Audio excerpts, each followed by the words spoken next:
saya Hesti Lestari. Saya berumur 21 tahun, mahasiswa Prodi SPI Sejarah Peradaban Islam semester 6.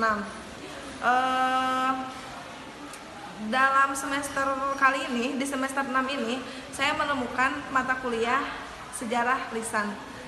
Oke, maka di sini saya itu akan sedikit bukan membahas ya, memaparkan deg-degan guys, memaparkan suatu sesuatu yang saya ketahui mengenai sejarah lisan, mengenai konsep sejarah lisan yang berkaitan dengan sumber sejarah gitu ya.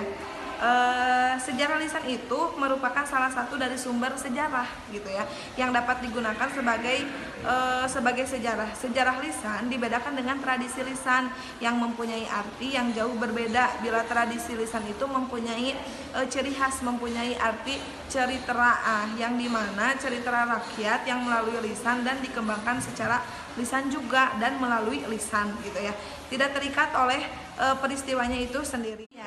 Pada dasarnya sejarah lisan itu dapat digunakan pula untuk melestarikan sejarah lokal maupun nasional.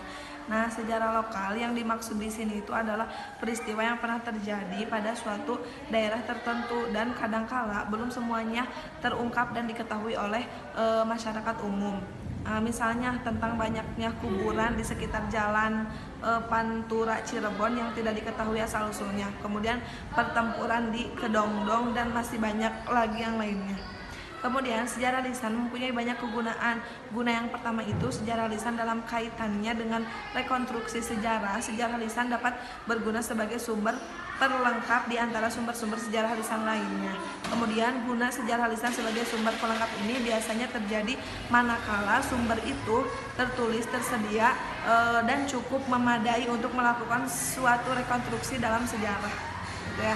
Menurut Taufik Abdullah, bila dikerjakan dengan baik, sejarah lisan tidak saja akan mampu mengisi kekurangan dari sumber-sumber tertulis dalam usaha merekonstruksinya itu suatu peristiwa, tetapi juga akan mampu memberikan suasana dari periode yang diteliti. Dengan cara humanisasi studi sejarah dapat dilanjutkan.